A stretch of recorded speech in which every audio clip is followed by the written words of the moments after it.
Nowadays, the problem of food storage has lost its relevance. In every locality, there are shops and supermarkets where you can always replenish the stock that can be stored in the freezer. At the same time, few citizens make stocks for more than a couple of weeks, and in a certain sense, modernity is like the Stone Age, with the only one correction that it was more difficult to replenish the food supply in those days. The semi-nomadic lifestyle itself, with seasonal settlements and packing lots, didn't imply large supply of food. However, the main activity was hunting. Meat, as we know, spoils quickly enough, and then one of a number of non-obvious reasons for settling called Eurasia in its tundra and steppes pops up. Not only were there a large number of herd animals, but it was easier to store meat in a harsh climate when there was permafrost. When the temperature is below zero most of the year or slightly above zero, the problem of food storage fades into the background. However, to say it wasn't at all is also wrong. So during the excavations of Paleolithic sites, scientists record ancient pits, apparently performing the role of the first cellars. They could have been dug to the level of permafrost, or they simply made a deepening in the soil, which probably, with the help of dry grass and skins, was isolated from the surface. As cold air is heavier, this approach made it possible to get a cooler storage space. Actually, you need to understand that the process of destruction of meat and other products is associated with the activity of various bacteria and fungi in it and especially on its surface. With a decrease in temperature, the activity of microorganisms also decreases. Therefore, the use of cold or at least coolness to extend the shelf life of products has been practiced by people since ancient times. By the way, heat treatment of meat not only improves its assimilation but also, if it has already rained low, the allotted time allows to be stored for some time more. Also, of course, the best way to preserve meat isn't the coolness of the cellar and not roasting. Drying is better suited for this. The fact is that microorganisms need not only the product itself but also moisture, and if it is not there, then the environment is not suitable for them. Thin slices of meat and fish were placed in the sun or in the shade. If there was no high humidity in the area, there was wind, it turned out to be perhaps not the most delicious, but an unusually long-lasting product. The drying process itself usually took no more than 7 hours. By the way, you can dry not only meat but also vegetables and fruits. There is another way to increase the shelf life of products. It lasts longer than 7 hours and the air has not very low humidity. And it differs in that partial fermentation process begins during it. Roughly speaking, some types of bacteria multiply in meat and fish, the products of which, as a rule, are not dangerous to humans, but create an unfriendly environment for other microorganisms. With a purely meat diet, a person needs several kilograms of meat per day. This is proved by the diet of some archaic peoples that have come down to us. However, we are talking about raw meat, which loses about a third of its mass when frying. Water makes up to 80% of the carcass weight. When it is dried, it becomes more than twice as light. Actually, one of the reasons for the success of the Mongols is such a dish as borscht. These are strips of well-dried meat in the shade. For a hike, after a thorough drying, it was sometimes ground into powder. At the right, this allowed to put all the crushed cow meat in a small bag made from its blade. A pinch of this powder was added to a pot of water, and the finished soup was enough for several fighters to eat. This dried meat could be stored for several years. However, the ideal conditions for drying were mainly in the steppe, and drying is often more difficult than it seems. Therefore, smoking was also practiced in the past. In this case, such a heat source as a bonfire not only reduces the moisture content in the product, but also saturates it with preservatives through smoking. Some of them, however, are not very useful carcinogens. Actually, the American Museum of Iowa Country has a smoked ham aged 120 years. Also, it hasn't acquired the best test qualities, but it remains edible on the whole. There was also information about the discovery of dried deer meat at the age of 1400 years, but without specifics. Anyway, methods aimed at reducing the amount of moisture in the product give a good result. Also, they don't always have a positive effect on taste. Actually, during the transition to a producing economy in the Neolithic, a person began to eat grains, legumes, one of the advantages of which was the unpretentiousness of storage. At this time, ceramic tableware is becoming extremely relevant, in which not only the harvest was cooked but sometimes the harvest was stored. Later, this will result in the appearance of large storage vessels. When people say that Diogenes lived in a barrel, they mean the ceramic pipes in which the Greeks stored grain. With the development of the producing economy, new methods of storing perishable products are also coming. So the Indians realized that drying and other ways to reduce the humidity of the product in their case are ineffective, since the climate is warm and humid.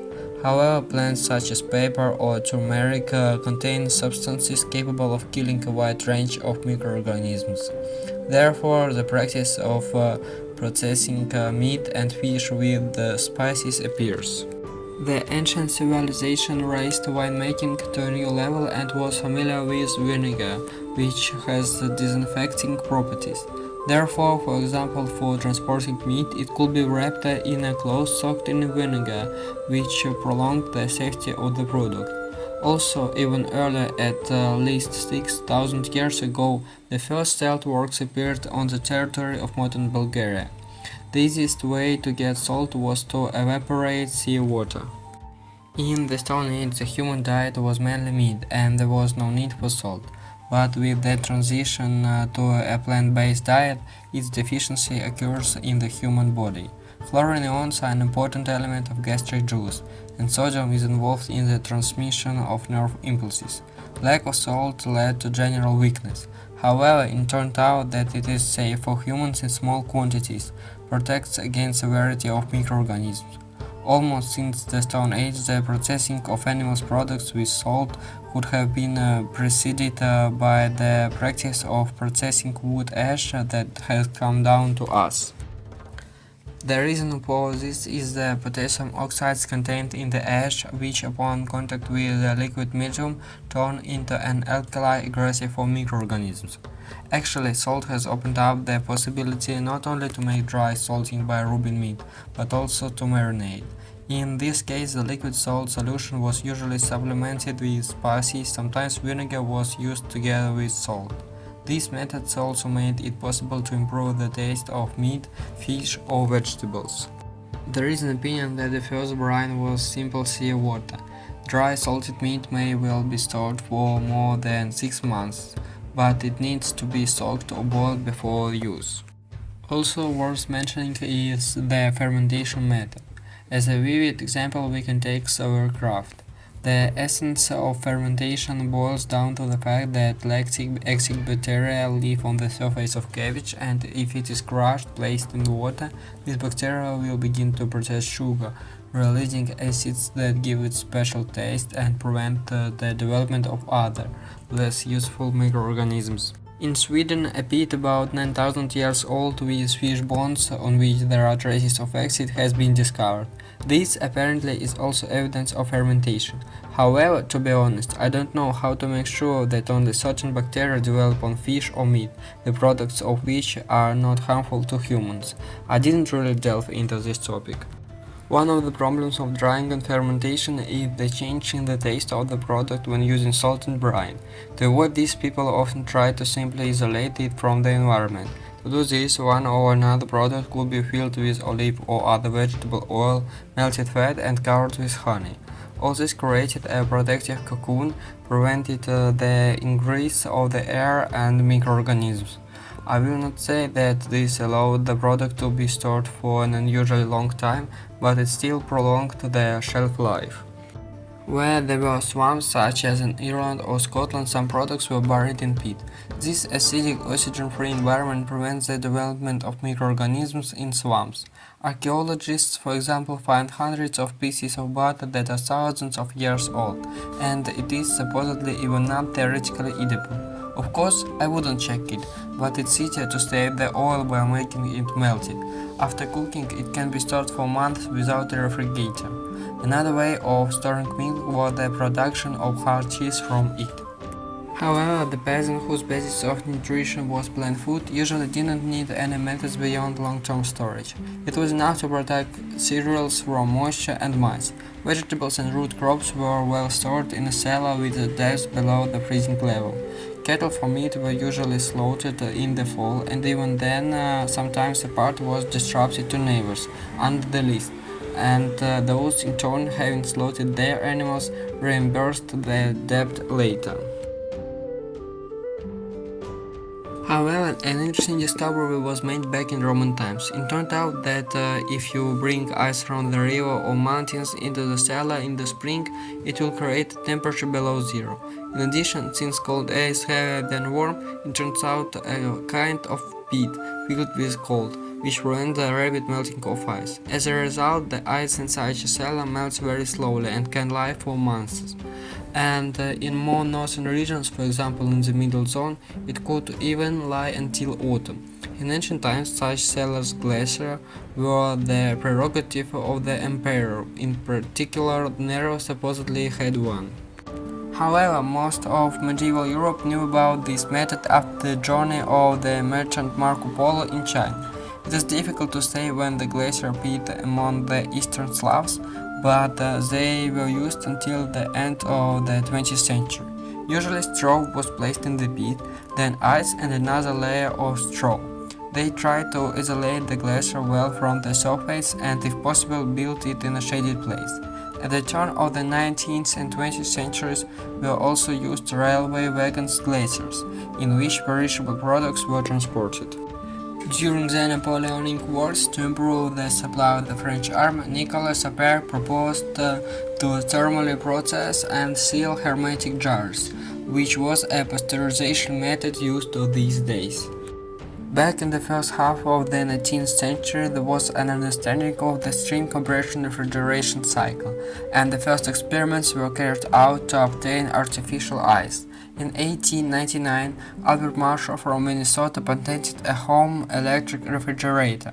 However, this invention became available only in the 20s of the 20th century and not everywhere. In conclusion, the most interesting method of preserving milk, the method of placing the frog to improve its long-term storage, was rarely used. According to Albert Erasmus Lebedev, doctor of chemical sciences, this method really works thanks to reptiles released by the skin of an amphibian, which protect the animal from fungi and bacteria, while not creating an environment unsuitable for microorganisms in milk.